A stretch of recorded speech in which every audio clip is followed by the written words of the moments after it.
Hello again there, Patriots. It's hit the fan. So let's get started, shall we?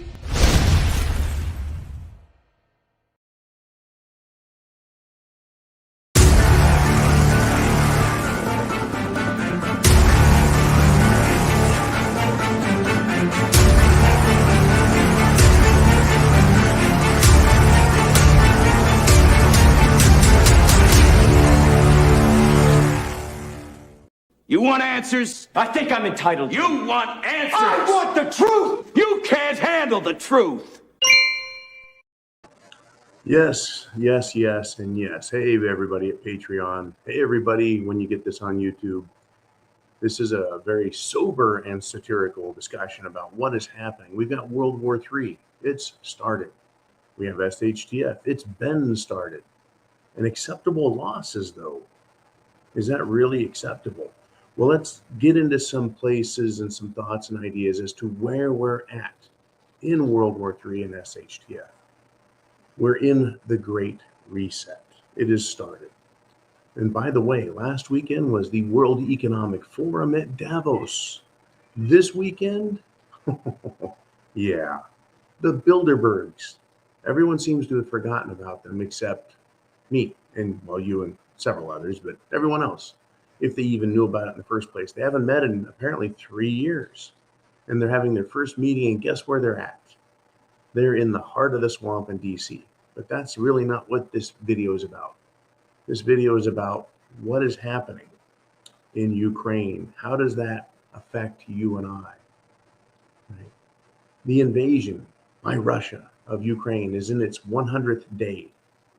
Russia holds 20% of Ukraine territory, says Zelensky, right? Let's take this little guy at his word. Let's take this guy at his word. But I want to look at this issue in a very unique way, if I can. I want to look at everything in a unique way. Everyone else can do their mainstream view of this and say Russia bad or Ukraine bad, but I like to look at things just a little differently, from a different perspective. So we get the full picture, right? First, let's examine what is being reported right now and what is being claimed by Zelensky, the political leader of Ukraine. And this is what he's saying to the political leaders of the European Union, right? Despite Zelensky and his Western backers, that would be the media, NATO, the US, they've been admitting this steady defeat of their forces by Russia, right? But Zelensky, the leadership of Ukraine, is putting forth, claiming a very high death toll to the Russians while he's addressing the Luxembourg ministers of parliament. And what he has done is he's claimed that more than 30,000 Russian troops have died in this 100 day. In 100 days, 30,000 Russian troops have died. Now, here's a quote from little Zelensky. He says, that's greater than the death toll of the Soviet Union in 10 years of war in Afghanistan. That's greater than Russia's death toll in 2 Chechen wars. Right? Now, of course, Zelensky didn't say how many Ukrainians have died. Now, the international media, the international mainstream media, they haven't verified 30,000 Russian deaths. But, Western political and military pundits have, reported numbers similar to that. And they also want us to believe that Ukraine is winning this war. But I want to look at the numbers a little differently. Okay, right? If Russia has lost 30,000 troops in 100 days, that is an astonishing number of lives. Is that an acceptable loss? Right? Let's take Zelensky at his word and say, yeah, 30,000 Russian troops. Let's compare that to United States military losses in the Vietnam conflict, which lasted from 64 to 1973. Those were the years we were most heavily engaged there.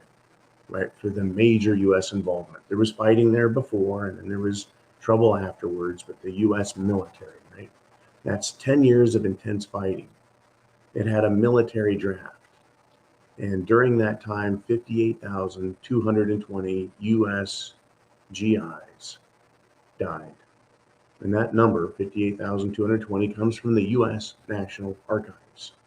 So that average over 10 years was 16 American GIs died daily. 16. Now, by today's standards of acceptable losses, that is a horrifying figure. Right? Horrifying figure. And that was a consequence of that war. Right? Now, Russia has lost half as many soldiers as we did in Vietnam. They've lost, according to Zelensky, 30,000. But they've done that in 100 days.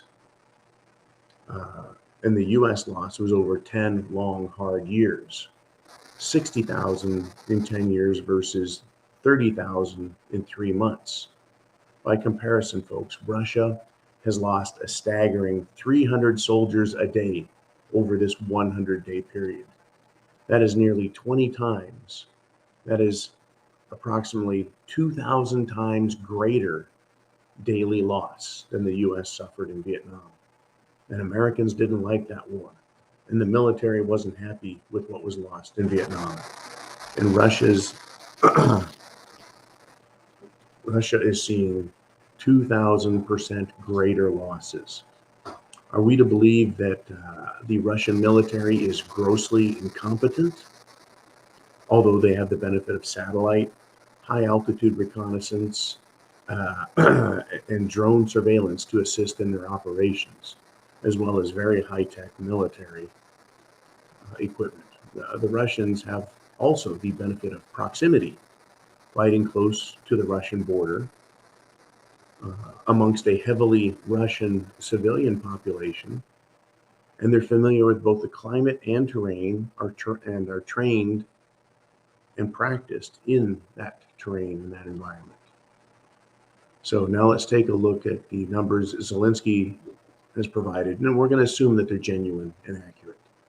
If the Russians have been willing to lose that many soldiers, 30,000 in just 3 months, then the threat that Russia faced must have been an existential threat, a deadly threat to their nation that required the sacrifice that they have now sustained in just 100 days, right?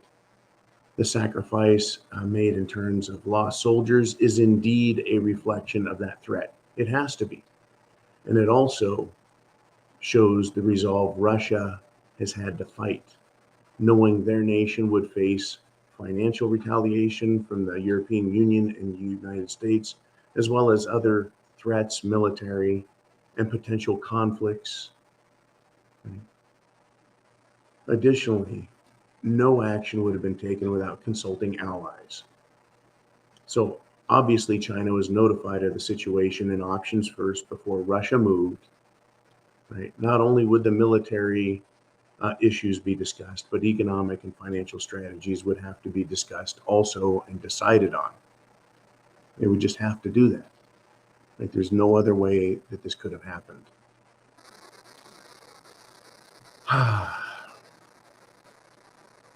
For Russia to have accepted so many losses with advanced knowledge of enemy capability, they must have had tremendous cause to take this action.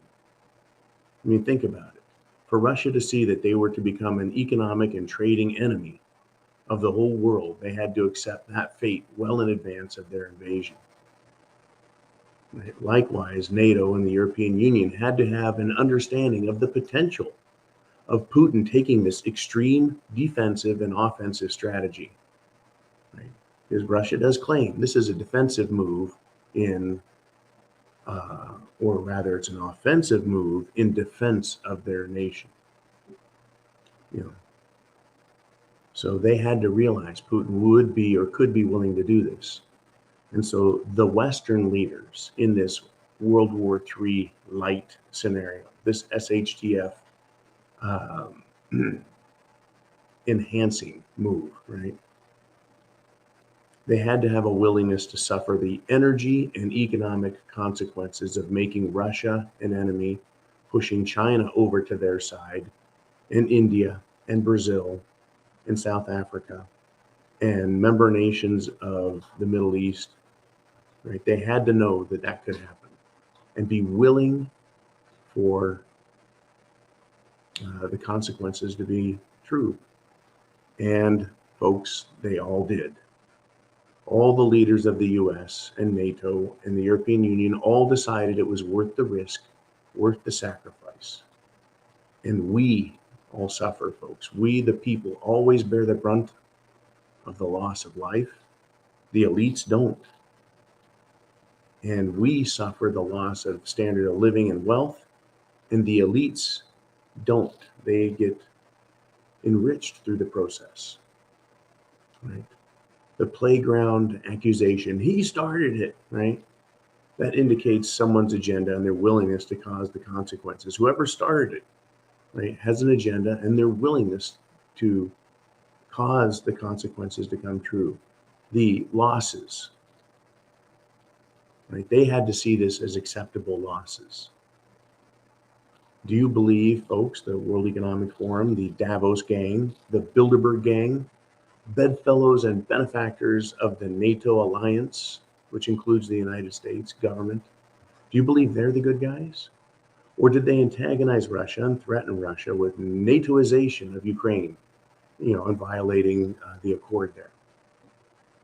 If you don't believe that, do you believe Russia was willing to invade Ukraine in an effort to steal their resources in that shockingly small sector of the world, thinking that Russia's resource and energy market share wasn't sufficient for future sustainability? So are Russia the bad guys? Either way, folks, it's SHTF. Either way, it's going to get worse. Either way, the elites on both sides, whether they're globalists or nationalists, whether it's Russia or NATO, either way, the leaders decided that there would be losses and they would have to be acceptable. You and I are pawns in this. Right? World War III, Cold War, hot war, economic war, financial war, information war, psychological war, cyber war, energy war, educational war. It's all war. And war has casualties. And one of the first casualties of every war is the truth. We'll say that again. The first casualty of every war is truth, meaning all sides lie. You and I, though, we're pawns in this. We're just little bitty pieces. We have to look out for ourselves. That's why I say you need to be prepared. You need to go to the thepreparedmind.club. And I want to thank you for sponsoring us through patreon.com. Go to the Prepared Mind on patreon.com if you're not here already. It is Friday. We're going to have our Friday free-for-all this afternoon, as usual. And of course, Sunday, I'll be doing Sunday Night Live. We'll have the Zoo, which is me and you. But I wanted to have kind of a sober, somber look at what is acceptable to the big guys and what isn't acceptable to us. Right? Our freedom, our wealth, our lives, right, are inconsequential to these people. And understanding that, how inconsequential should they be to us in our thinking? Right? They've created an us and them environment. The best we can do is have food, water, shelter, clothing, medicine, means of self-defense, and a plan. Know that 10-mile radius around you, because if things get really nasty, that's the world you live in. That's the world in which you have to survive. I'll be back. But for now, right? God bless America. Semper Fi.